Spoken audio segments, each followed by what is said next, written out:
Belum jam 4 nih, biar pas jam 4.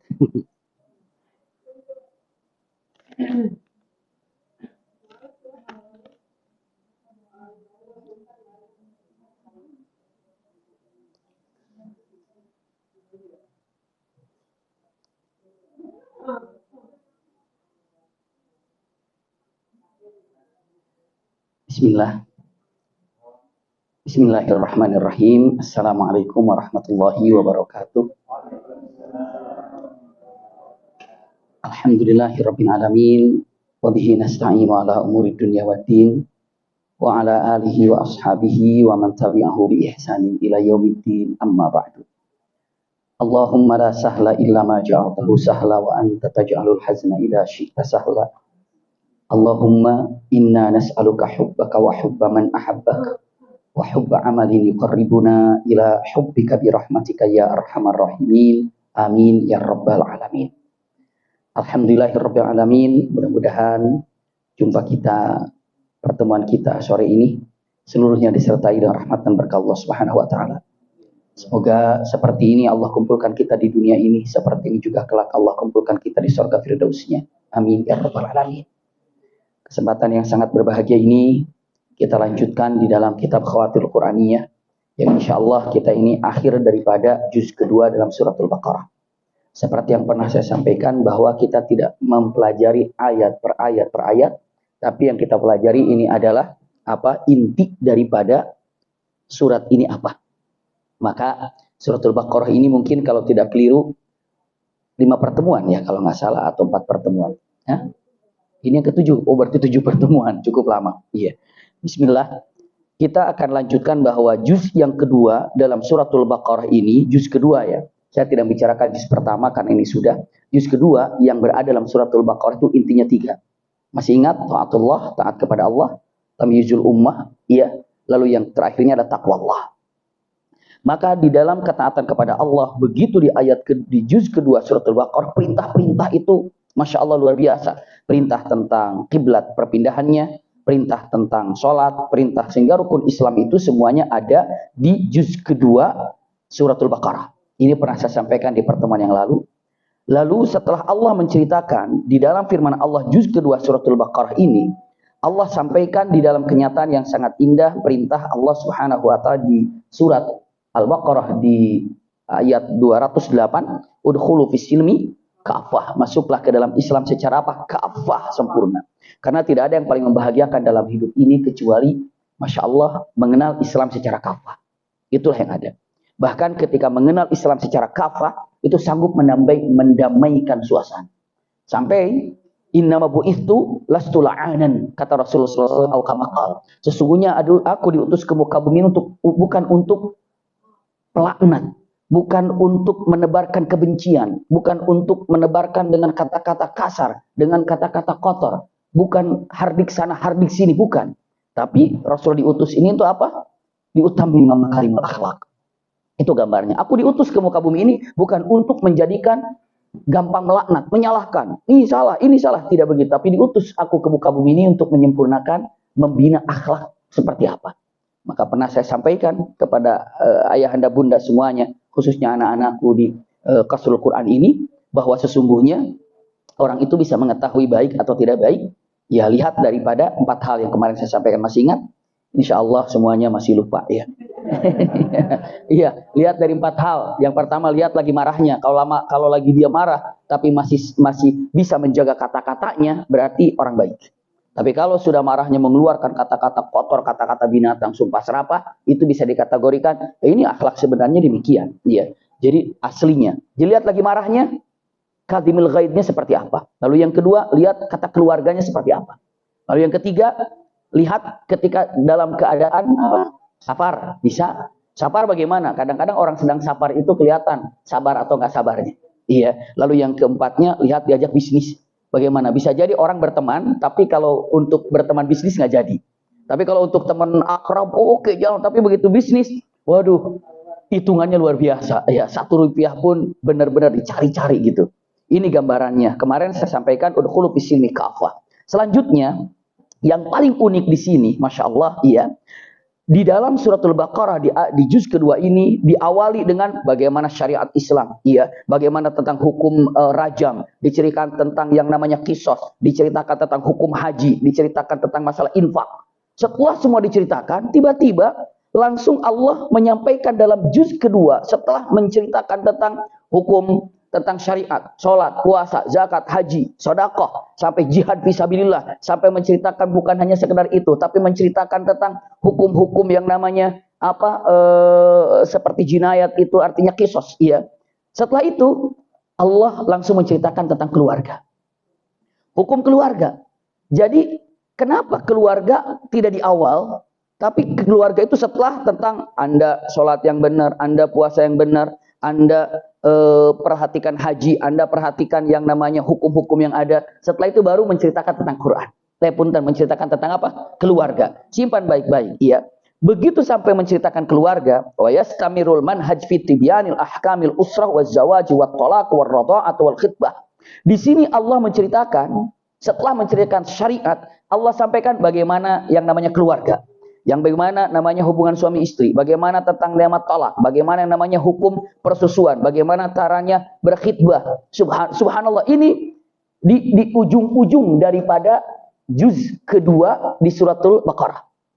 Menceritakan itu. Kenapa? Kok diawalkan dengan ibadah baru masalah keluarga? Para ulama mengatakan kalimatnya annahu la budda minal bad'i bi ta'atillah wat taqwa wasyami wal hajj li'ida'i li'anna tanzimul usrah min umuri sa'bah. Ingat, membina rumah tangga itu ternyata para ulama lebih menyulitkan daripada mendirikan sholat. Itu gambarannya. Membina rumah tangga ini ternyata lebih sulit daripada kalimatnya punten melaksanakan ibadah haji. Itu kalimat. Iya, membina rumah tangga ini ternyata lebih sulit daripada sedekah, infak. Itulah kalimatnya. Kenapa? Karena harus sama-sama dalam pembinaan yang ada. Ini gambaran yang ada di juz kedua ini. Para ulama mengatakan, nah, kalau sudah taatnya kepada Allah, fokuskan, dekatkan, maka semuanya akan jadi beres. Itu gambarannya. Maka ingat, saya sampaikan 3 poin. Untuk masalah keluarga 3 poin. 1, selesaikan semua masalah dengan 1 hal, dekat dengan Allah, sholat. 2, berikan keberkahan dalam keluarga dengan dekatkan diri kepada Rasul Shallallahu Alaihi Wasallam. Nikmati hidup ini dengan cara makanan yang halal. Itu 3 saja. Para ulama itu fokusnya dalam 3. Semua masalah selesaikan dengan sujud.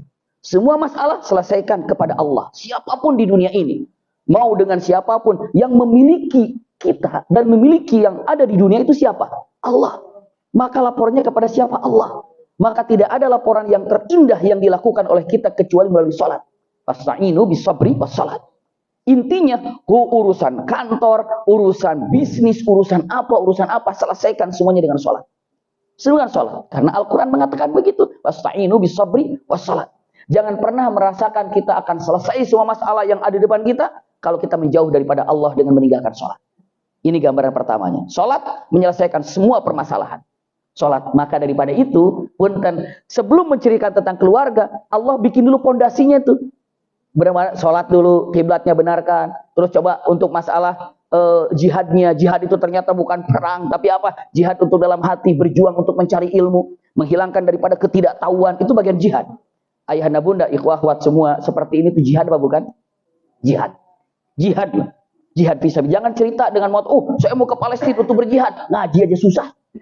Iya, saya mau jihad ke Palestina, tahajud aja susah. Bagaimana coba? Mau jihad seperti apa? Jadi jihad itu ada tahapan-tahapan yang sangat indah sesuai dengan kita yang mampunya di mana. Walladzina jahadu fina lanahdiyannahum subulana. Allah mudahkan. Itu kalimatnya untuk makna daripada jihad fisabilillah. Iya. Setelah itu apa? Ternyata langsung daripada itu langsung kepada hubungan keluarga. Maka urusan yang pertama, ingin selesai semua masalah, lakukan dengan apa? Salat. Lalu ingin mendapatkan keberkahan semuanya, kita kan punya, kalau nggak berkah bagaimana? Punya anak kalau nggak berkah bagaimana? Punya harta kalau nggak berkah bagaimana? Punya itu kalau nggak berkah. Keberkahan itu hanya didapatkan dengan kita mencintai Rasulullah. Itu gambarannya. Selesai masalah, tapi kalau nggak dapat keberkahan bagaimana? Rasulullah itu membawa berkah. Selalu saya sampaikan, iya, itu yakin siapapun di zaman itu yang dekat dengan Rasulullah keluarganya berkah. Yang dekat dengan Rasul keberkahan berlimpah. Saya tidak sampaikan tentang sirah nabawiyah yang panjang bagaimana Halimatus Sa'diyah dalam keadaan miskin, dalam keadaan fakir, tapi begitu dijadikan Rasulullah sebagai anak angkatnya, Masya Allah, sebagai anak susunya, keberkahan berlimpah. Bagaimana yang terjadi kepada Ummi Mu'bid dalam keadaan saat yang namanya Rasulullah hijrah, tidak ada apa-apa, sampai seekor kambing yang tidak bisa mengeluarkan air susunya, tapi dengan Rasulullah memegang perutnya dan akhirnya keluar air susu itu. Jawabannya apa? Karena apa? Berkahnya tangan Rasulullah. Berkah. Nah sekarang Rasulullah tidak ada, tapi keberkahan bisa kita raih dengan cara apa? Simpan Rasul di hati kita. Berkah. Oke, sekarang saya ibadah udah oke. Rasulullah sudah dicintai. Tapi kenapa nggak dinikmati hidup ini ya? Mungkin nggak dinikmati hidup ini. Punya anak terasa nggak nikmat.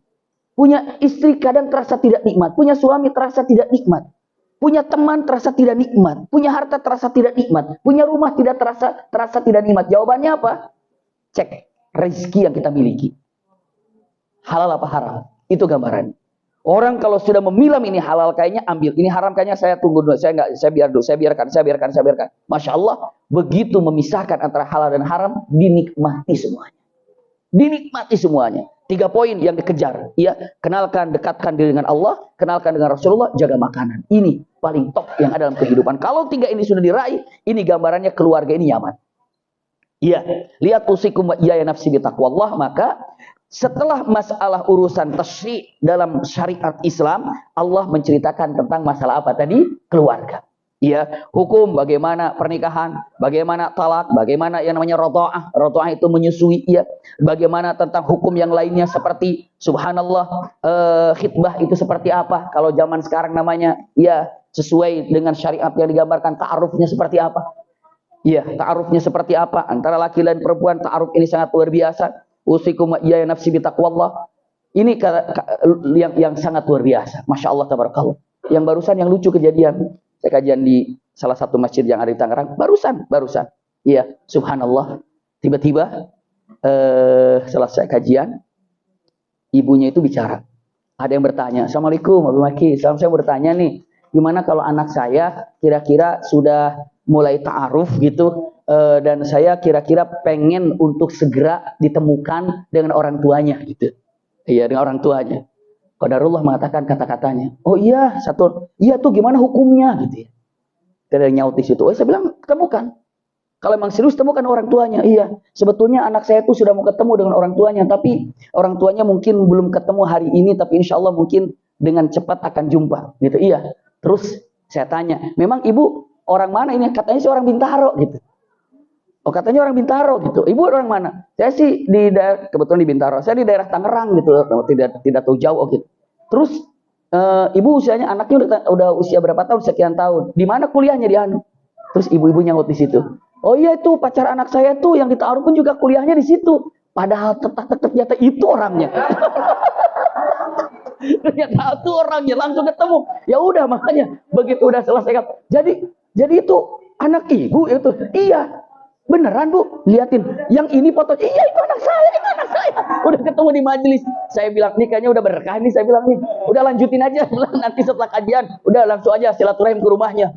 Saya udah bilang, loh anak saya mau jemput aku sekarang. Nah, udah kebetulan, ketemu langsung. Subhanallah, tapi saya nggak bisa nunggu lama. Tadi harus cepat-cepat, tapi saya mau tahu hasilnya kayak apa. Nah, udah telepon. Masya Allah, itu bisa begitu ya kejadiannya. Kenapa? Qadarullah. Iya, qadarullah dengan menyatakan bahwa ta'aruf itu seperti apa. Jangan dilama-lama, itu gambarannya. Masya Allah, tabarakallah. Jadi skenario yang disiapkan oleh Allah Subhanahu Wa Taala tidak ada yang tahu. Itulah salah satu ilmu gaib, itu hanya Allah yang tahu. Bagaimana coba? Kalau seandainya ilmu gaib dibuka, itu kayaknya nggak percaya. Nggak percaya. Kalau ilmu gaib itu dibuka, nggak percaya. Masya Allah, tabarakallah. Saya misalnya dengan Ustaz Taufik. Pertama kita jumpa di mana dulu tuh ya? Di Lemigas, iya. Begitu ketemu di Lemigas, pas Jumatan kalau nggak salah, saya bagian khatib, beliau datang, saya juga dari salah. Oh dari salah. Saya sampaikan mengatakan, kayaknya antum harus tahu sih ini, kayaknya bisa tahu sih. Itu Allah masih begitu. Akhirnya sering main di sini, belajar di sini, ngumpul di sini. Alhamdulillah sekarang masya Allah berlanjut untuk menyampaikan syiar daripada dakwahnya. Dan kalau digambarkan sejak dulu, nih akan begini, kira-kira nggak bakal percaya gitu ya. Seperti itu. Mas Indra juga mungkin saya selalu ngelihat. Tapi sekarang kalau dibuka nanti akan ketemu, datang ke pesantren gitu kan, akan datang. Mungkin kita nggak percaya. Tapi apa? Nah kalau udah kejadian, ya kejadian lah begitu. Iya, iya sama. Biasanya ada Mario, ada belum datang Mario? Oh ada. Oh muncul tuh ternyata. Iya, kalau dilihat visual dimatakan ketika ngelihatnya, kayaknya kalau gaib itu dibukakan, kayaknya banyak yang tidak percaya. Banyak yang tidak percaya kalau misalnya gaib dibukakan gitu. Makanya yang ilmu gaib itu yang tahu hanya siapa? Allah Subhanahu wa taala. Kalau seandainya ilmu gaib dibuka, punten, misalnya dalam matakan, Abi Maki nanti kamu nggak di pesantren yang ada di Tasik, kamu akan pindah ke Depok. Saya mungkin nggak percaya. Gimana saya mau ke Depok? Mau gimana ceritanya? Orang saya punya pesantren sendiri di Tasik, ternyata harus saya ngembara ke Depok. Gimana ceritanya? Siapa yang mau narik saya ke Depok? Kan bingung. Tapi subhanallah, qadarullah, semuanya itu Allah buka. Jadi kalau mengatakan gaib itu hanya Allah yang tahu. Kita hanya dalam mengatakan jalankan apa yang Allah perintahkan. Jauhi apa yang Allah larang. Itu gambarannya taqarrub kepada Allah dengan sholatnya. Lalu cintai Rasulullah sebagai contohnya. Lalu makanan untuk dijaga. Itu yang membuat 3 pondasi paling kuat. Ingat ya. Ingat orang muslim itu benahi sholatnya. Hubungan dengan Allah. Benahi cintanya kepada Rasulullah sebagai contoh. Lalu jaga makanan. Aman semuanya. Insya Allah. Iya, kita lanjutkan. Nah, setelah itu saya tidak menceritakan tentang hukum keluarga seperti apa, tidak. Karena ingin menyampaikan tentang inilah yang isinya tentang suratul Baqarah ini. Juz 1, juz 2-nya begini. Lanjutkan, setelah itu apa? Masya Allah. Setelah menceritakan tentang hubungan keluarga, ada menceritakan di ayat 246, 252, Allah menceritakan tentang Tolut dan Jalut. Tahu Tolut yang Jalut? Iya, Tolut dan Jalut. Jalut ini adalah seorang panglima atau raja yang naudzubillah kezalimannya yang luar biasa. Iya. Lalu saat itu Tolut ini adalah seseorang raja yang dipilih untuk menumbangkan Jalut ini. Ada peperangan pertama kali terjadi pada zaman itu. Maka ini kesimpulan yang ada punten gambarannya kalau dilihat ya, pasukan yang namanya punten, kalau digambarkan ya, dari pasukan sekitar 4, kalau digambarkan dalam beberapa riwayat, yang jelas pasukan Tolut ini berjalan untuk menuju ke pasukan Jalut. Tolut, Jalut gitu ya. Tolut yang muslimnya apa Jalut yang muslimnya? Jangan ketukar. Tolut yang muslimnya, Jalut itu yang kafirnya. Singkat, saya hanya menyampaikan untuk dipersingkat, Tolut ini membawa pasukan sungguh sangat banyak sekali. Tiba-tiba sampai ke dalam sungai. Ini ceritanya di 246 252. Iya. Sampai ke sungai. Setibanya di sungai dalam keadaan cukup panas, lalu disampaikan oleh Tolut dengan mengatakan, di antara kalian jangan pernah minum air sungai itu karena akan menyeberang sungai. Kalaupun haus, cukup minum sungai itu cuma 1 gurpa, itu 1 tegukan aja. 1 tegukan saja untuk menghilangkan dahaga. Jangan sampai 2 tegukan, jangan sampai 3 tegukan. Subhanallah. Dan akhirnya orang itu nyelam semuanya, tenggelam semuanya ke dalam air sungai itu. Subhanallah. Ternyata, naudzubillah ya, yang masuk ke situ, beberapa orang mengatakan saat itu jumlah pasukan Tolut, wallahu a'lam, jumlah awalnya itu 400.000. Jumlahnya. Tapi yang lolos daripada itu cuma 76.000. Berarti yang tidak lolosnya banyak. Kenapa? Banyak yang minum di air tersebut. Nah, ini diartikan bahwa menunjukkan walaupun semuanya seragam dan sama-sama dalam pasukan Tolut, tapi yang sampai ke ujung berjumpa dengan Jalut itu hanya yang taat kepada pimpinannya. Maksudnya taat kepada pimpinan di siapa? Di sini adalah Tolut. Iya. Jadi seakan-akan mengatakan sholat kita rame-rame berjamaah. Tapi mungkin yang sampai hatinya kepada Allah itu hanya berapa? Ngaji semuanya. Tapi yang sampai kepada Allah itu hanya berapa? Gambaran dengan mengatakan siapa yang akan mendapatkan kesuksesan itu adalah yang paling taat kepada siapa? Allah Subhanahu wa ta'ala. Tolut pasukannya banyak sampai 400.000. Masuk dalam air, jangan minum. Kalaupun minum cukup 1 teguk. Ternyata banyak minum. Subhanallah. Akhirnya yang minum cuma 1 teguk itu dikirakan 76.000. Iya, iya 76.000. Kalau para ulama mengatakan kira-kiranya dengan matan 76.000. Berarti kalau 400.000 dikurangi 76.000, sisanya lebih banyak yang mana? Banyak yang minum. Akhirnya mereka tidak sampai ke sana. Mereka tidak sampai ke sana, udah lemes, udah lemah. Jadi yang sampai 76.000. Dan pasukan Jalut begitu dahsyat lagi banyaknya. Itu gambarannya. Tapi akhirnya ada kisah singkatnya, ada Nabiullah Daud ya, yang melemparkan Jalut atau melemparkan batu kepada Jalut, dan akhirnya matilah siapa? Jalut tersebut. Ya, namun yang ingin saya sampaikan kisah singkatnya di sini, ya, bisa jadi kita sama-sama, tapi yang sampai ke ujung itu tidak akan semuanya. Itu sudah demikian. Kita bisa berlari maraton misalnya 5 kilo. Ini startnya sama-sama, tapi yang nomor 1 ada berapa orang? Juara 1 berapa orang? Mungkin 1. Juara 2 berapa orang? 1 semuanya.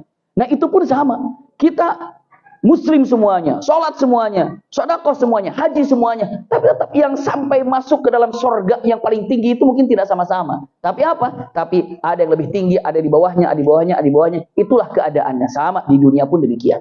Usikum wa iyaya nafsi bitaqwallah. Ingin digambarkan kenyataan yang sangat indah. Allah dengan tegas menyatakan bahwa man sayakmulu ila nihayah, siapa yang sampai ke ujung? Maksudnya apa? Yang sampai ke ujung itu yang taat kepada Allah dan Rasulnya. Iya, yang taat kepada Allah dan Rasulnya. Allah sampaikan di sini kisah Talut dan kisah Jalut menunjukkan istiqamah di dalam menjalankan apa yang diperintahkan oleh Allah Subhanahu wa taala. Setelah itu, setelah menceritakan tentang Talut, Jalut, Allah memperkenalkan secara lengkap tentang Allah. Kalaupun bahasanya proposal. Jika ingin ibu bapak bertanya siapa itu Allah, jawaban paling lengkap ada di ayat kursi. Itulah lengkap. Jadi kalau mengatakan saya ingin mengenal Allah, siapa Allah itu? Tuh di ayat kursi. Jika anda ingin mengenal aku, kata Allah, Allahu la ilaha illa huwal hayyul qayyum, la ta'khudhuhu sinatun wa la nawm, lahu ma fis samawati wa fil ardh, man dzal ladzi yashfa'u 'indahu illa bi idznih, ya'lamu ma baina aydihim wa ma khalfahum, wa la yuhituna bi syai'in min 'ilmihi illa bima syaa, wasi'a kursiyyus samawati wal ardh, wa la ya'uduhu hifdzuhuma wa huwal aliyyul 'azim. Punten, ini adalah pengenalan siapa itu Allah. Jadi ayat kursi ini, kenapa ayat kursi ini ayat paling agung yang ada dalam Al-Quran? Karena di situ ada mengenalkan siapa itu Allah. Jadi kalau ingin mengenal Allah itu, saya tidak merangkai tentang tafsirnya. Silakan ayahanda bunda membuka tafsirnya. Di mana saja banyak sekali tafsir ayat kursi. Namun yang saya ingin sampaikan, intinya adalah ayat kursi ini adalah Allah mengenalkan siapa aku, kata Allah. Jika engkau ingin tahu siapa aku, nih Allahu la ilaha, oh Allah itu la ilaha illa huwa al-hayyu al-qayyum, oh gitu. Allah itu siapa? Katakannya la ta'khudhu sinatu wa la naum, Allah yang la ta'khudhu sinatu wa la naum. Allah itu siapa? Allah yang lahu ma fis samawati wa ma fil ardh. Allah itu siapa? Allah itu man dzal ladzi yashfa'u indahu illa bi idznih. Allah itu siapa? Ya'lamu ma baina aydihim wa ma khalfahum. Allah itu siapa? Wa la yuhituna bi syai'in min ilmihi illa bima syaa. Allah itu siapa? Allah itu yang wasi'a kursiyyus samawati wal ardh. Allah itu yang mana? Yang wala ya'uduhu hifdzuhuma wa huwal aliyyul azim. Semuanya mengenalkan ini aku, ini aku, ini aku, ini aku, ini aku. Dahsyat.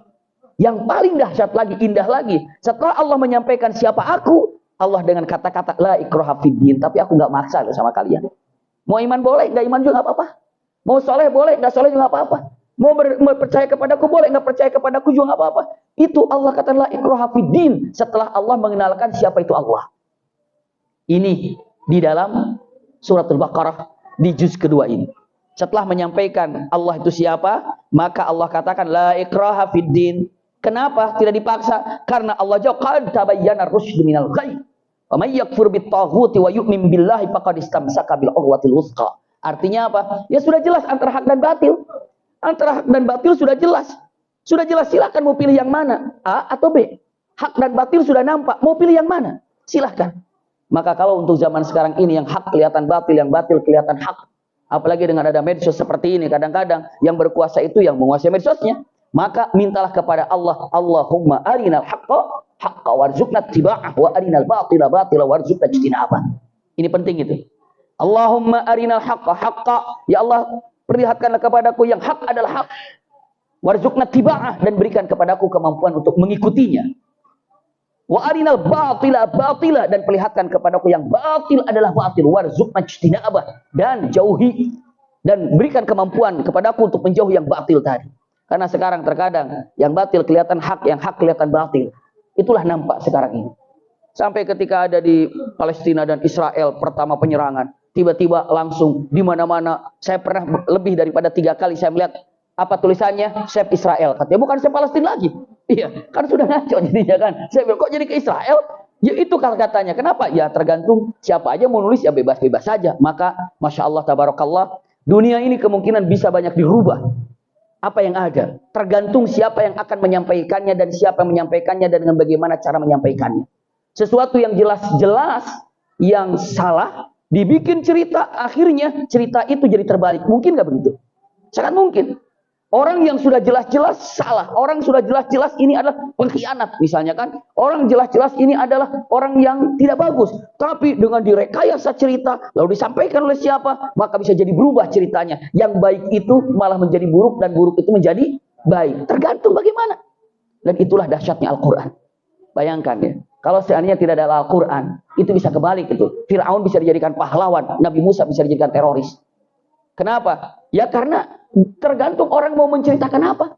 Tapi karena ada Al-Quran menyatakan nggak mungkin ini sudah dikatakan demikian, demikian, demikian. Kalau tidak ada Al-Quran akan mengatakan Abu Lahab ini adalah sang pemberani yang berani menyampaikan idenya sampai mati. Bisa begitu tuh. Tapi untuk Al-Quran sudah mengatakan tabat yada Abi Lahab wa tab, itu sudah jelas. Maka Al-Quran ini menyampaikan satu namanya pondasi-pondasi yang tidak mungkin bisa dirubah. Ini gambarannya. Makanya orang-orang tidak senang terhadap syariat Islam. Bagaimana menyerang agar dikatakan Quran itu sudah tidak relevan. Misalnya Quran ini tidak baik lagi. Hati-hati. Iya. Ada beberapa perkataan para ulama yang dikatakan nawaqidul Islam, hal-hal yang membatalkan Islam. Kalau sholat bisa batal, puasa bisa batal, gitu kan? Tapi yang paling parah ini Islam bisa batal. Salah satu daripada Islam itu bisa batal. Ternyata apa? Ternyata meragukan kekafirannya orang kafir. Iya, meragukan orang kafir. Saya ragu dia orang kafir, bisa begitu. Itu mubtilat atau nawaqidul Islam. Naudzubillah. Iya, naudzubillah. Jadi kalau mengatakan itu salah satunya, itu yang sangat mengerikan sekali. Iya. Jadi ini gambaran yang harus kita pahami untuk kita semuanya. Saya lanjutkan. Iya. Saya lanjutkan setelah mengetahui tentang ayat kursi, dan ayat kursi ini adalah Masya Allah tabarakallah sebagai apa tadi? Ayat kursi ini sebagai proposal kalau dibilang ya. Pengenalan siapa itu Allah, ini loh adanya di dalam ayat kursi. Mau seperti apa? Mau bagaimana? Ini ada di ayat kursi. Iya. Lalu, Masya Allah, iya. Allah dengan mata, lihat nih. Ini aku melalui ayat kursi. Setelah selesai, tapi nggak paksa ya. Kamu iman nggak, terserah. Kenapa? Udah jelas batil dan haknya. Setelah itu apa? Tapi walau demikian, tenang. Di dunia ini akan selalu ada 2 pasukan yang berbeda. Ini ada ayat. Ayat selanjutnya, Allahu waliyul ladzina amanu yukhrijuhum minadh dhulumati ilan nur walladzina kafaru awliya'uhumut taghut yukhrijunahum minan nuri ilal dhulumat. Sampai kapanpun di dunia ini akan tetap ada 2 pasukan. Pasukan aulia Allah dan dikatakan auliaus syaitan. Auliaus syaitan. Yang mana yang namanya Allah waliyul ladzina amanu. Punten aulia Allah itu yang beriman, yang selalu mengerjakan manusia, menarik manusia dari gelap ke terang. Itu aulia Allah. Dikatakan kalimat Allah waliyul ladzina amanu yukhrijunahum minadz zulumati ila nur walladzina kafaru awliya'uhumut taghut.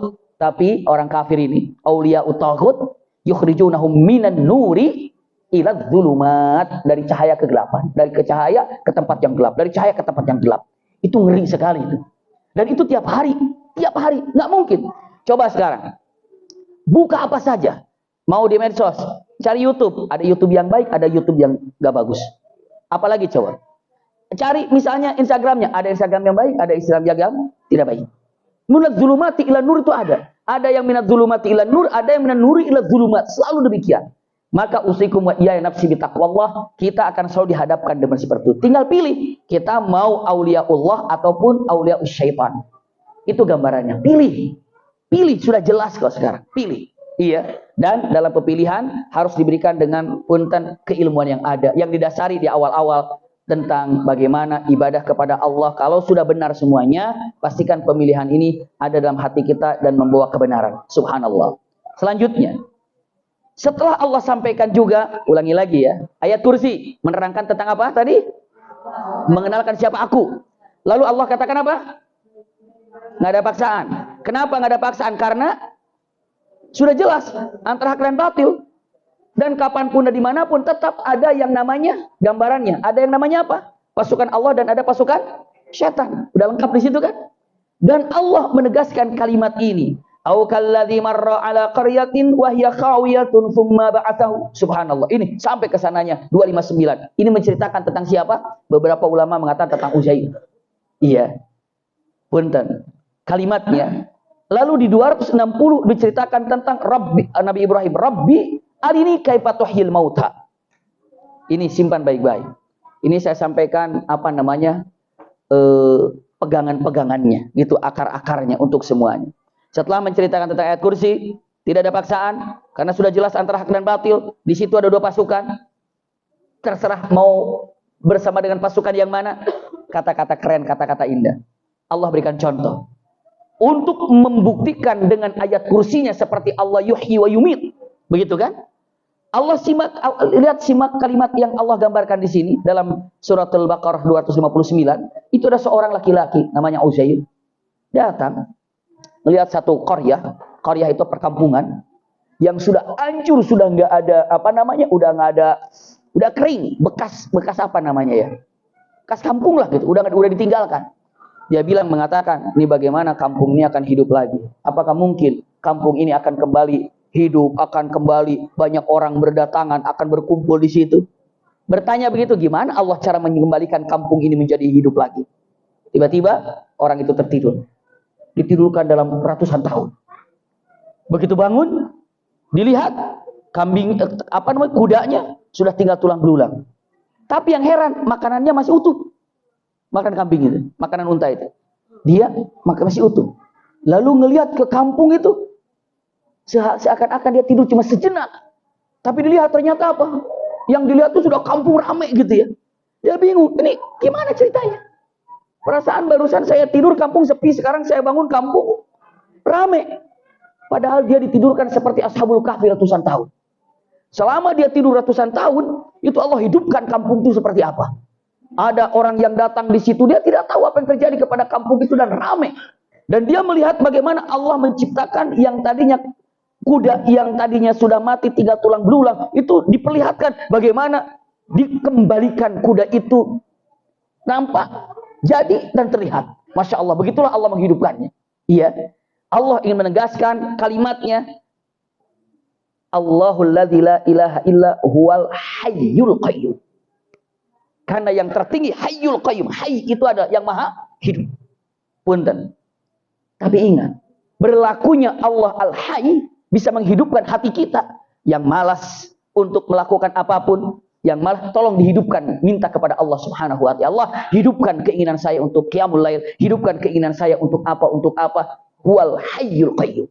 Subhanallah. Ini gambarannya. Ini diperhatikan, setelah itu apa? Laki-laki ini akhirnya turun ke bawah. Ditanya, ini gimana ceritanya? Ini kok banyak orang? Ceritanya begini dan begini dan begini. Oh, ternyata beliau tidurnya itu 100 tahun lebih, subhanallah. Dan ternyata dia sudah ketemu dengan cucunya, yang mana cucunya itu sudah seusia dengan dia. Diperlihatkan. Makanya orang Yahudi mengatakan ini Uzair anaknya Allah. Itu kesesatan orang Yahudi. Kalau orang Yahudi mengatakan Uzair itu anaknya Allah. Kalau untuk Yahudi, Uzair itu putranya Allah. Tapi kalau untuk Nasrani, Isa itu adalah putranya Allah. Itu gambarannya. Iya. Makanya salah satu persamaan tapi kesesatan yang sama, yaitu persamaan dalam kesesatan, yaitu dia.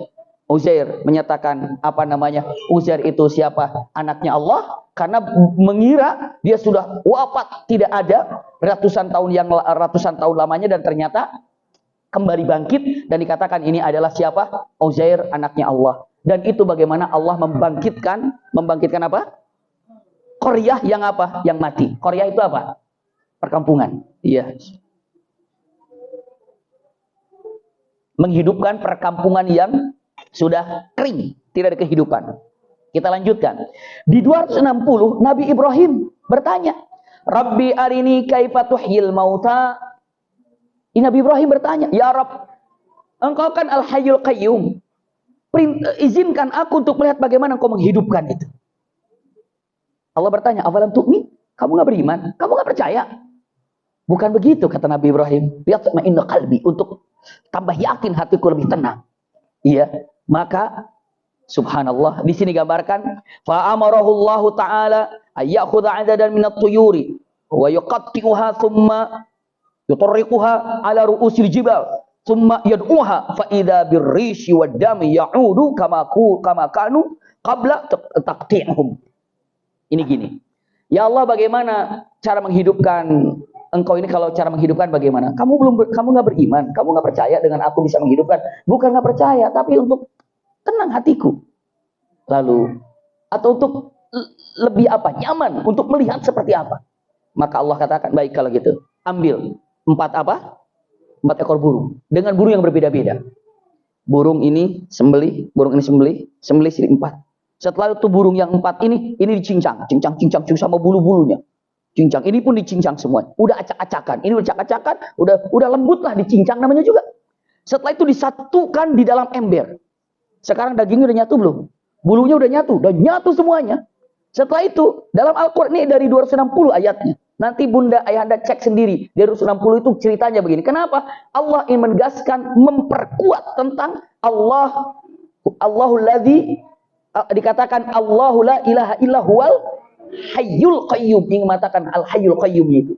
Maka dengan mengatakan ayo campurkan, selalu dicampurkan, diaduk semuanya, nyatu semuanya. Sekarang udah nggak karuan itu. Mana daging apa namanya? Burung yang A, burung yang B, yang C, yang D semua sudah nyatu.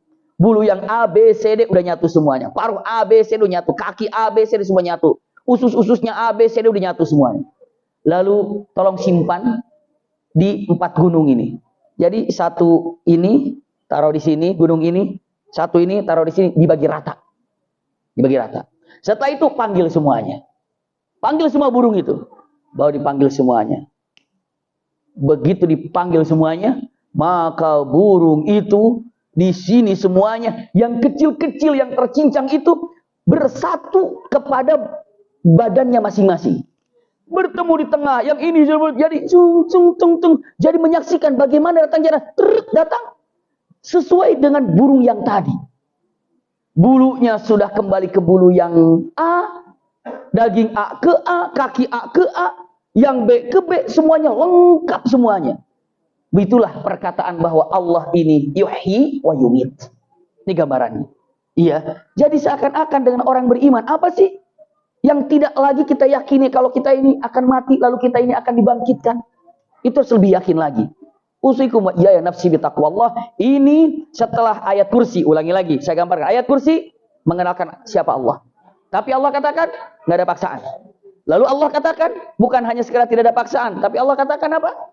Karena sudah jelas antara hak dan batil. Lalu Allah katakan di sana selalu ada 2 kelompok antara pasukan Allah dan pasukan syaitan. Anda mau bersama siapa?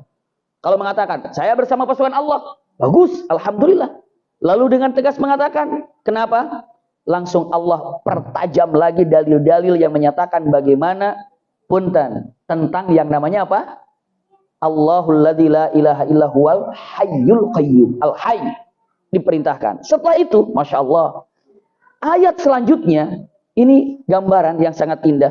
Allah ceritakan tentang hukum riba. Ya, di ayat berapa? 276-nya. Setelah menceritakan ini, Allah sampaikan ke ayat riba. Masya Allah, ya. Kalimatnya, yamhaqullahu riba wa yurbis sadaqat wallahu yuhibbu kafarin azim. Masya Allah, ya. Ini adalah tentang riba di dia 276 sampai 278, ya, sampai 279. Bahkan punten, kata-kata yang paling mengerikan. Fa illam ta'falu fa'zanu biharbin minallahi wa rasuli. Orang begini kira-kira. Iya. Kalau ada orang yang ngajak ribut, kita akan lihat siapa yang ngajak ribut, siapa yang diajak ribut. Misalnya taruh, siapa yang jago apa namanya? Siapa itu yang sampai viral jago gulatnya itu nggak dikalahkan itu? Habib. Ya. Habib siapa itu? Oh, Nurmagomedov gitu ya. Nah, ini Habib Nurmagomedov ini bagaimana gagahnya segala macam. Tiba-tiba Ada orang yang nggak mengenal tentang kayak gitu nantang. Ayo kalau berani berantem sama saya. Kira-kira kita bilang apa itu? Ini cari mati ini ya. Nyari penyakit, konyol gitu kan. Ini bisa digambarkan. Subhanallah. Orang menantang gitu saja, kita cari siapa yang nantang, siapa yang ditantangan. Oh ini cari mati nih, ini konyol. Kenapa yang ditantang? Gimana? Tahu nggak? Ada orang ngajak perang kepada Allah. Siapa itu? Dia yang kekeh dengan ribanya. Itu kayak nantang Allah. Hati-hati itu. Nantangin Allah. Jangan dianggap enteng tentang riba ini. Fa'dzanu biharbi minallahi wa rasul. Kalimatnya dengan mengatakan, kalimatnya dia ini memang ngajak perang dengan aku ini. Kemarin. Mungkin nggak tahu ada di sini atau tidak. Tapi saya sampaikan, mudah-mudahan bisa datang ke sini karena saya ingin sampaikan lebih jelas. Beliau katakan, saya punya usaha. Usaha saya dari awal memang sudah bergelimang dengan riba. Tapi dia bilang, selama saya usaha itu, kontraktor, saya nggak pernah merasakan nikmatnya usaha itu. Dapat habis, saya punya rumah besar, saya punya kendaraan bagus, saya punya, tapi apa? Nggak dapat terus, nggak kayak dikejar terus hidup itu. Akhirnya saya coba untuk menutup, beres semuanya. Tapi begitu saya mau usaha lagi, saya coba modal lagi, dan nggak ada kayaknya modal. Saya sudah perhitungkan. Akan pinjam segini, nanti akan begini. Saya sudah dengan hitungan matematika yang tertop, terkeren, terbagus, yang mustahil untuk kepleset. Iya, kenapa? Karena dilihat bisnis ini akan segini, dari segini, dihitungkan dengan manusiawinya sudah keren banget.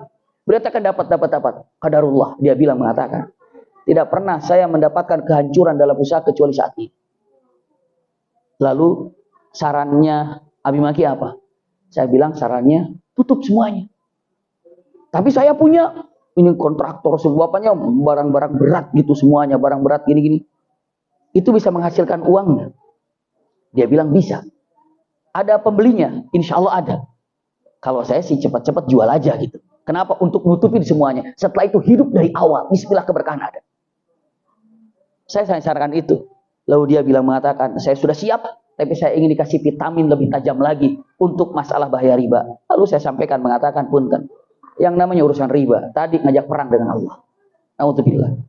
Punten ya, ibu bapak begini, riba itu dosanya 70 tingkat.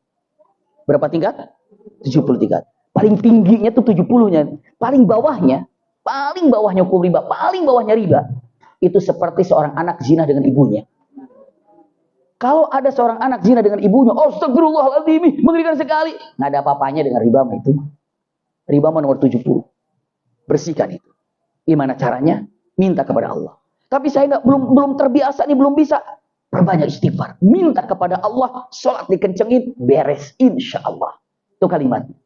Kenapa? Ya itu gambaran. Yang digambarkan segala, Rasulullah SAW ini sangat indah sekali. Kenapa? Punten. Tadi kan keren ya. Punten di awal. Di ayat juz kedua ini kan. Sholat, Masya Allah. Haji, ya kan. Puasanya ada. Sedekahnya ada. Jihadnya ada. Keluarganya ada. Ternyata masih ada riba. Hancur semua ke belakang. Bisa dipahami gitu ya. Kenapa riba ini di ujung? Maksudnya setelah ini baru urusan riba. Allah ingin menegaskan. Biasanya punten kalau saya sampaikan secara lengkap. Saya akan sampaikan misalnya punten. Tolong ibu bapak. Ingat apa yang saya katakan. Mana ibu bapak yang paling diingat yang saya katakan? Saya akan bacakan ayat. Mana yang paling diingat oleh ibu bapak? Kecuali kalau di sini banyak yang hafidh dan hafidhah pasti bisa melafalkan dari awal sampai akhir. Tapi saya menyampaikan misalnya.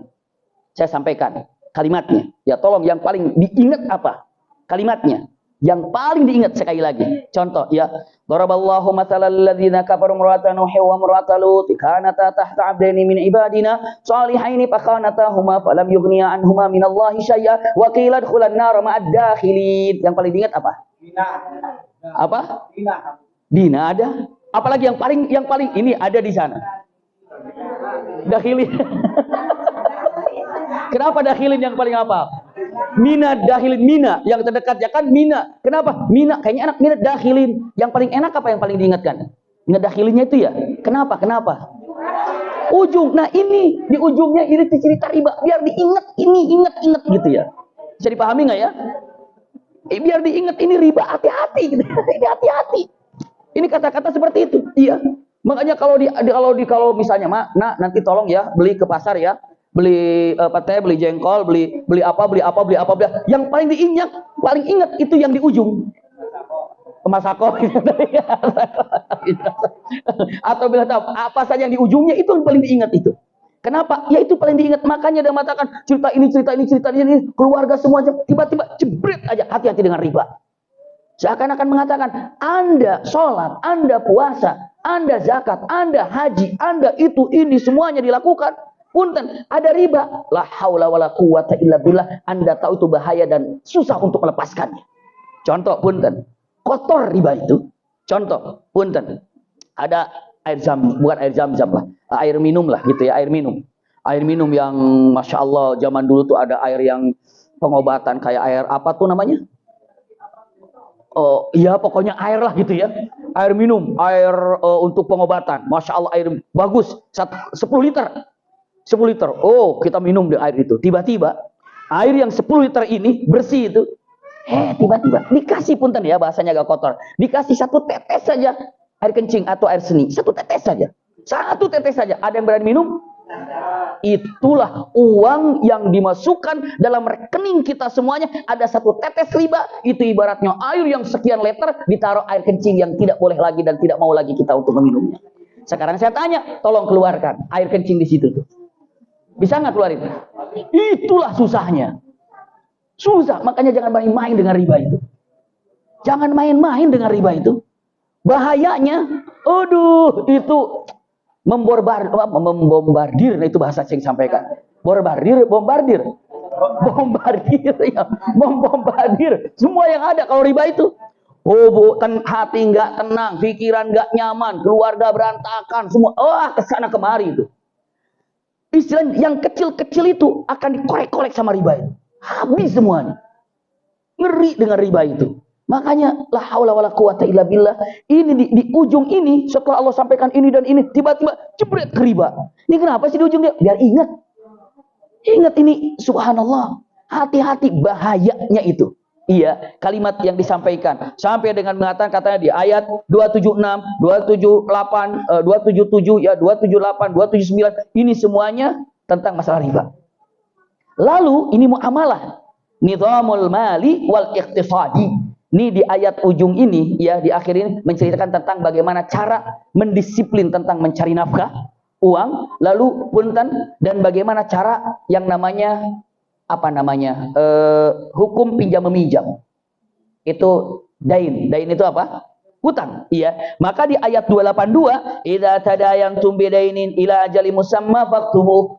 Catat kalau mau pinjam meminjam. Ini salah satu adab.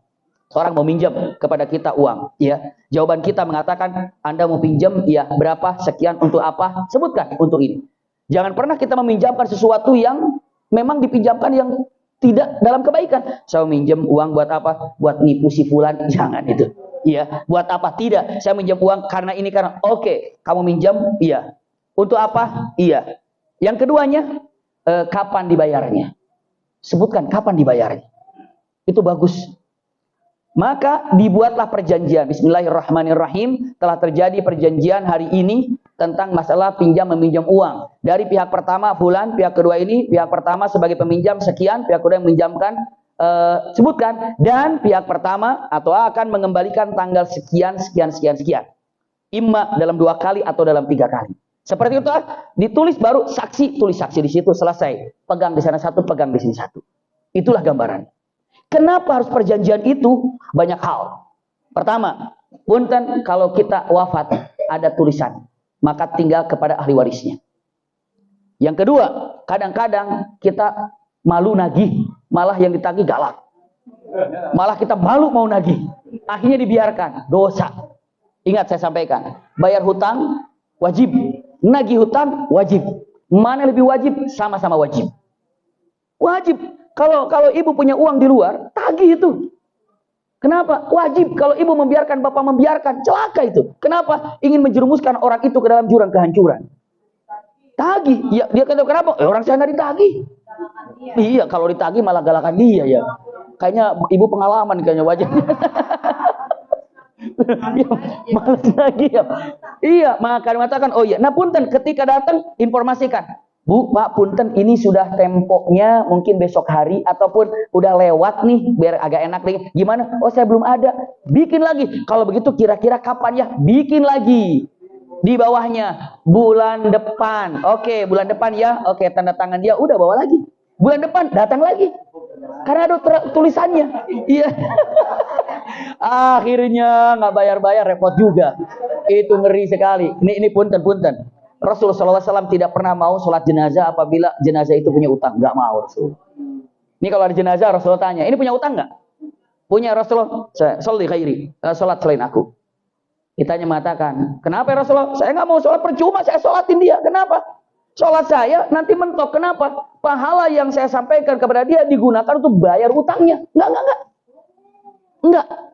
Tapi kalau misalnya dengan mengatakan, tapi ada yang tanggung jawab siapa? Anaknya, kamu, atau siapa temannya? Kamu bayar? Iya. Kamu yang bayarkannya? Iya, sholat. Besoknya beberapa harinya, Rasul cari orang itu. Yang tanggung jawab itu. Udah dibayar belum? Bayar. Udah bayar belum? Bayar. Kenapa? Kasihan. Orang yang wafat dengan membawa utang itu ngeri sekali. Dan tidak pernah Rasulullah memanggil seseorang untuk kembali di medan perang kecuali dengan dua hal. Iya. Yang paling pentingnya itu karena apa? Karena apa coba?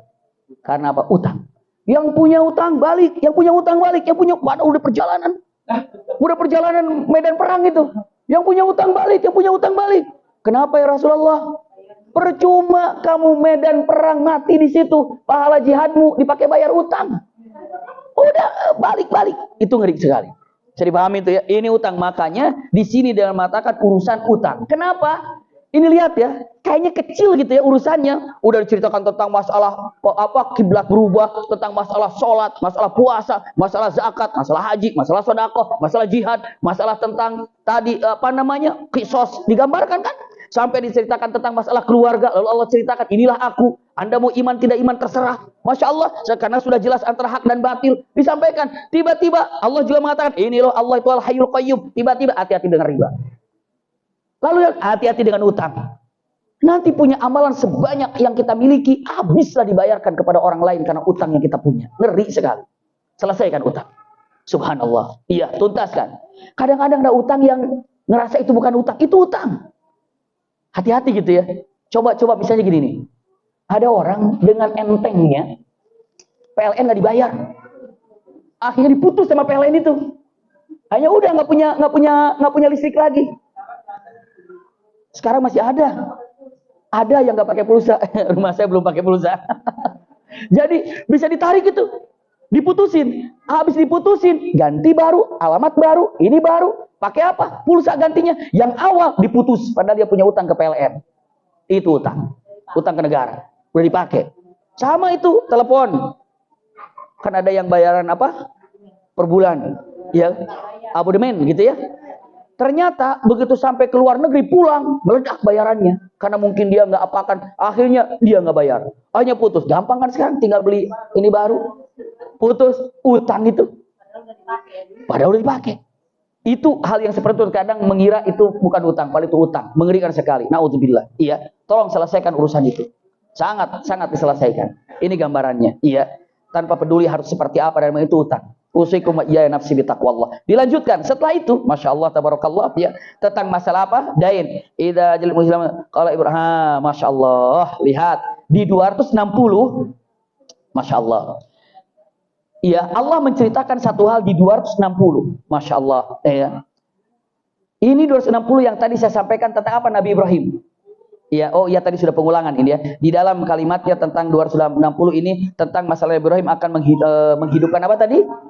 Burung. Ya, menghidupkan burung tadi yang sudah disembelih ataupun diacak-acak, Allah hidupkan kembali untuk membuktikan kalau ini contoh Allah ini mempunyai uslub untuk meyakinkan hidup ataupun menghidupkan yang mati. Tapi ingat, menghidupkan yang mati bukan berarti nyawa saja. Gini, ada firman Allah Subhanahu wa taala, yukhrijul hayya minal mayyit wa yukhrijul mayyit minal hayy. Allah menghidupkan dari yang mati dan mematikan dari yang hidup. Beberapa ulama menyatakan yang miskin menjadi kaya itu dari mati dihidupkan. Dari kaya menjadi miskin itu yang hidup dimatikan. Bisa dipahami nggak ya? Orang yang tidak berilmu dihidupkan dengan orang berilmu. Jadi tadinya nggak berilmu itu kayak mati itu. Lalu dia belajar, punya ilmu, hidup itu. Berapa banyak orang yang punya yang ilmu ternyata nggak bermanfaat. Akhirnya lupa semuanya. Itu seperti dimatikan. Bisa dipahami ya? Jadi kalau ingin menyelesaikan urusan riba, urusan apa? Seakan-akan dia mati karena nggak punya apa-apa. Tapi sebenarnya sebentar lagi dihidupkan oleh Allah Subhanahu Wa Taala. Itu gambarannya. Iya. Jadi kalau mengatakan hidup dan mati itu bukan nyawa dan tidak nyawa, bukan. Tapi antara hidup mati itu adalah ketika kita melakukan sesuatu perbuatan, iya, seakan-akan kelihatannya mati, lalu Allah akan hidupkan. Yang mati itu yang tidak berilmu, seakan-akan mati. Orang yang tidak berzikir, seakan-akan mati. Tapi Allah hidupkan. Dengan cara apa? Dia ini punten berzikir, itu sebenarnya hidup. Iya. Lalu apa? Dia berilmu, sebenarnya hidup. Lalu dia mengatakan kalimatnya, nggak usah takut. Kenapa? Hidup mati saja Allah yang melakukannya, sama. Punya dan tidak punya pun Allah yang melakukannya. Itu gambarannya. Karena semua di dunia ini tidak ada yang satu warna, itu nggak ada. Coba kalau hidup di dunia satu warna, bagus apa enggak? Enggak. Tapi dengan berbagai macam warna, indah apa enggak? Itulah kehidupan berbagai macam warna, sedihnya macam-macam, bahagianya macam-macam. Coba ketika sedih, apakah sedih kita karena penyakit terus? Pasti ada kesedihan lain. Apakah ketika bahagia itu cuma satu warna saja? Tidak. Bahagia berapa warna? Banyak. Sedih berapa warna? Banyak. Itulah warna-warni. Kalau paman saya bilang pakai bahasa Sunda ngomongnya, hirup mah jiga patot gambar, Sunda gitu kayaknya. Ya, jadi hidup tuh kayak apa? Krayon, kayak pensil gambar. Kenapa?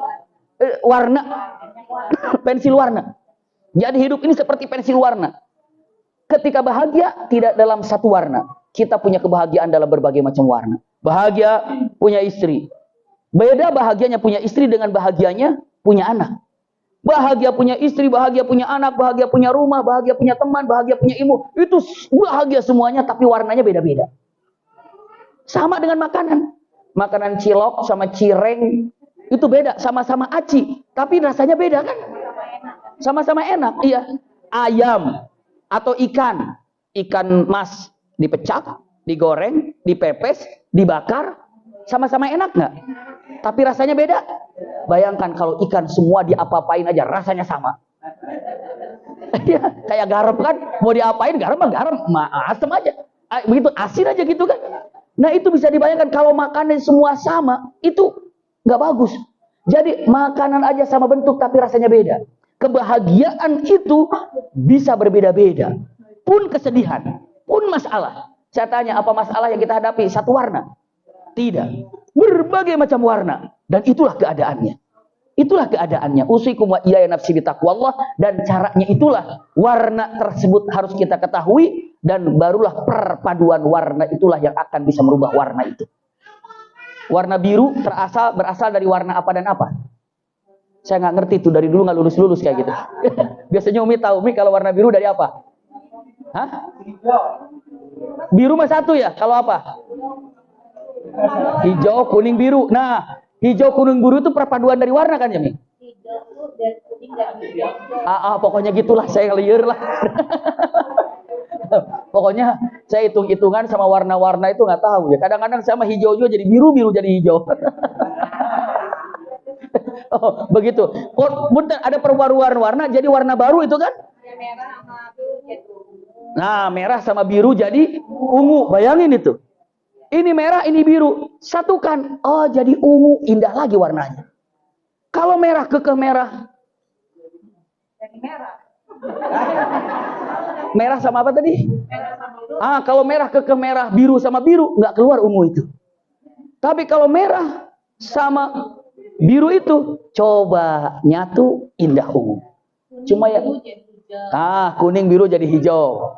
Apalagi? Merah sama putih jadi pink gitu kan. Jadi warna ini mah anak-anak TK semua. Besok kita praktek ya. Tapi yang jelas punten, warna yang berbagai macam itu saat disatukan menjadi warna baru. Permasalahan yang bermacam-macam itu ketika dibereskan bahkan bisa disatukan, Masya Allah, nyaman, nikmat, menjadilah punten keindahan yang ada di dalam keindahan yang ada.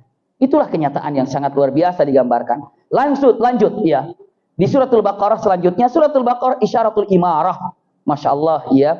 Di sini dengan mengatakan al-khitam. Nah, di ujung suratul Baqarah, ini karena kita lihat tidak menceritakan per ayat, saya sampai khawatir Qur'aniyah ini adalah ya intisari daripada surat ini apa. Di ujung suratul Baqarah, Masya Allah tabarakallah, ini dengan mengatakan tidak ada kalimat sekecil apapun kecuali dua hal. Di ujungnya ini. Yang pertama, sami'na wa ata'na. Iya, firman Allah Subhanahu wa taala kalimatnya di 285 ucapannya, wa qalu sami'na wa ata'na ghufranaka rabbana wa ilaikal masir. Ini sami'na wa ata'na. Ini orang muslim. Tapi bagi orang kafir, orang Yahudi, itu ada di ayat 93, sami'na wa asaina. Kami mendengar wa asaina dan kami tidak mengikutinya. Sami'na wa asaina. Tapi yang paling tepat adalah sami'na wa ata'na. Untuk Allah Subhanahu wa sami'na wa ata'na. Ini gambaran. Apapun yang Allah perintahkan, sami'na wa ata'na. Apa yang Allah gambarkan, sami'na wa ata'na. Ini gambarannya. Iya, lihat selanjutnya. Sami'na wa ata'na. Ghufranaka rabbana wa ilaikal masir. Ini selalu beristighfar. Minta ampun kepada Allah Subhanahu wa taala dengan apa yang telah kita lakukan. Karena apa? Karena tidak ada satupun amalan yang kita lakukan kecuali jauh daripada kesempurnaan. Iya, jauh daripada. Coba, udah sholat belum tadi? Sudah. Sempurna enggak? Tidak. Sudah puasa Ramadan kemarin? Sudah. Sempurna enggak? Tidak. Ibu sebagai wanita, sebagai istri dari suami, sempurna apa belum? Belum. Kita sebagai suami, sudah sempurna apa belum? Belum. Sempurnanya seorang istri kepada suami dengan cara minta maaf kepada suami, baru istri sempurna. Sempurnanya sebagai suami menjadi seorang suami kepada istri, minta maaf kepada istri, itu sempurna. Seorang suami mengatakan, Bunda, minta maaf saya belum bisa membimbing Bunda dengan baik, tidak bisa memperkenalkan kepada Allah dengan baik. Itulah laki-laki sempurna. Sempurnanya bukan karena dia laki-laki, tapi sempurnanya karena dia minta maaf kepada istrinya. Istri pun jauh daripada kesempurnaan. Layaknya istri harus seperti apa? Lalu sempurnanya mengatakan, wahai suamiku, saya minta maaf. Karena saya selama berumah tangga belum bisa menjadi seorang wanita yang baik. Maafkan saya. Ketika minta maaf, itulah disempurnakannya dengan minta maaf. Jadi paham? Itu pun sama kepada Allah. Ya Allah, saya ini sholat, tapi saya nggak bisa sempurna. Nah, dengan minta maaf kepada Allah dengan apa yang telah dikerjakan, itulah bentuk kesempurnaan. Nggak ada di antara kita yang bisa sempurna. Sempurna itu milik Allah Subhanahu wa taala. Kita itu nggak sempurna. Apa saja coba. Buatan manusia terbaru saja kalau kita mau cari kesalahannya, kekeliruannya, apa namanya itu ya? Dinakad itu apa? Dikoreksi, ada aja. Coba ibu bapak sekarang cari ke showroom mobil terbaru yang tahun 2025. Ya belum? 2000 berapa nih sekarang? 23. Iya. Mobil terbaru 2000 sekian gitu ya. 2023, 2024 lah kira-kira. Muncul mobilnya. Lalu ibu bapak datang, tolong ibu bapak koreksi mobil ini. Ketemu nggak koreksiannya? Pasti ketemu. Koreksi mah gampang. Koreksi mah gampang. Ini kurang ini sayang, ya mobilnya kurang ini sayang. Handphone yang terbaru. Iya. iPhone berapa terbaru? 15. Ada kawan saya kemarin, Masya Allah, Abi Maki, alhamdulillah saya sudah dapat iPhone 15. Saya, kok bentuknya lama? Iya, maksudnya iPhone 15 kali bayar katanya. Oh iya. Bukan iPhone 15 kali bayar. Saya kaget ya. Orang begitu udah punya iPhone 15. Alhamdulillah Maki, saya sudah punya iPhone 15. Bangga. Masya Allah. Coba lihat. Perasaan ini jadul nih, bukan 15. Saya pegang. Maksudnya 15 apa? 15 kali bayar. Oh iya. 15 kali bayar. Itu sampai maksain gitu ya. Pengen punya handphone kayak gitu ya. Tapi pun usikum ya nafsi bittaqwa, kadang-kadang ke surga nggak maksain ya. Untuk infak, untuk sedekah nggak maksain. Itu kadang-kadang yang ada dalam diri kita. Berarti pun sempurnakan apa yang bisa kita sempurnakan dengan cara apa? Istighfar. Maka di sini wa qalu sami'na wa ata'na. Kami dengar dan kami taati, ghufranak. Aku minta ampun kepadamu ya Allah. Karena apa? Karena tidak ada yang bisa aku jalankan secara sempurna kecuali sempurnanya dengan maafmu. Itu gambaran singkatnya. Lalu kenapa kita ini? Nah, ini pegang baik-baik. Jangan pernah kita merasa berat. Aduh, sholat 5 waktu berat ya. Aduh, pakai hijab berat ya. Aduh, sedekah berat ya. Aduh, ngaji berat ya. Ingat, ingat, ingat. Semua yang Allah perintahkan Allah sudah tahu. La yukallifullahu nafsan illa usaha. Allah tahu kalau kita mampu sholat 5 waktu. Allah tahu kalau kita bisa sedekah. Allah tahu kalau kita bisa ngaji. Allah tahu kita ini bisa puasa. Allah tahu kita bisa itu. Allah tahu. Allah tuh tahu. Iya. Tapi punten. Jadi ketika Allah perintahkan sholat, Allah perintahkan berhijab, Allah perintahkan sodako, Allah perintahkan itu ini. Allah tahu kalian itu mampu. Karena Allah tidak mungkin memerintahkan kepada kita yang kita tidak mampu. Coba kalau Allah katakan sholat 50 kali. Nggak mungkin itu. Karena Allah tahu kalian nggak mampu. Jadi bukan antara mampu dan tidak mampu. Mau dan tidak mau. Anda bukan tidak mampu sholat, tapi Anda tidak mau sholat. Anda bukan tidak mampu berhijab, tapi Anda tidak mau berhijab. Anda tidak mampu baca Quran, tapi Anda tidak mau baca Quran. Bukan Anda tidak mampu hadir di majelis taklim, tapi Anda tidak mau untuk hadir di majelis taklim. Kenapa? La yukallifullahu nafsan illa wus'aha. Termasuk perintah ini. La yukallifullahu nafsan illa wus'aha. Ini padat sekali. Iya. Selanjutnya laha ma kasabat wa 'alaiha maktasabat. Rabbana la tu'akhidna in nasina aw akhtana. Rabbana wa la tahmil 'alaina isran kama hamaltahu 'alal ladzina min qablina. Rabbana wa la tuhammilna ma la taqata lana bi wa'fu 'anna waghfir lana warhamna anta maulana fansurna 'alal qaumil kafirin. Doa ujungnya ini. Doa dahsyat sekali. Iya. Untuk doa ini tajam sekali. Apa makna doa di sini? Ibu akan kagum ketika melihat doa ini. Ayahanda akan kagum ketika melihat doa ini. Apa isi doa ini? Bulan depan kita lanjutkan. Insya Allah. Ya, iya ikhlas dulu kan dan jadi besok atau yang akan datang masuk dalam surah Ali Imran, masuk dalam besok minggu keempat. Minggu keempat kita minggu ketiga libur, minggu keempat. Iya. Minggu keempat kita jumpa lagi. Tapi yang jelas ini adalah akhir daripada ada kaitannya suratul Baqarah dengan surah Ali Imran. Iya. Jadi inilah alhamdulillah kita sudah membahas tentang surah Al-Baqarah dan mudah-mudahan apa yang disampaikan ada manfaatnya. Kehadiran kita maju insyaallah subhanahu wa taala. Mohon maaf atas segala kekurangan. Insyaallah seperti ini dan semoga seperti ini Allah kumpulkan kita di dunia seperti juga kelak Allah kumpulkan kita di surga firdausnya. Amin ya rabbal alamin. Alhamdulillah ini sudah kajian kita ke-7 ya, pertemuan kita ke-7. Terus mudah-mudahan kita bisa melanjutkan sampai selesai khawatul Qur'aniyah ini. Ini tidak tidak lebar ya. Maksudnya tidak tebal, hanya beberapa halaman saja, enggak nyampe sampai 1000 halaman. Di sini hanya 500 halaman saja ya. Hanya 500 halaman. Sedikit-sedikit insyaallah ini dapat saya sampaikan dan mohon maaf teman-teman saya tidak bisa menemani teman-teman sampai maghrib atau sampai malam karena harus berangkat ke Bandung, ya insya Allah untuk berangkat ke sana ada acara di Bandung, ya di Bandung ada acara sama yang di Bandung sama di mana sama satu lagi terakhirnya tuh di mana Lembang, ya insya Allah. Hari Lembang sekarang panas apa dingin? Dingin ya, oh dingin Mi, ya dingin alhamdulillah jadi nggak usah pakai AC. Ini mungkin gambaran saya terima apa yang disampaikan, terima kasih banyak. Jazakumullah khair ala husni istima'ikum lakum inni al-hubbu wa du'a. Wassalamualaikum warahmatullahi wabarakatuh. Sama-sama kita tutup dengan kafaratul majlis. Subhanakallahumma wa bihamdika asyhadu an la ilaha illa anta astaghfiruka wa atubu ilaika walhamdulillahi rabbil alamin.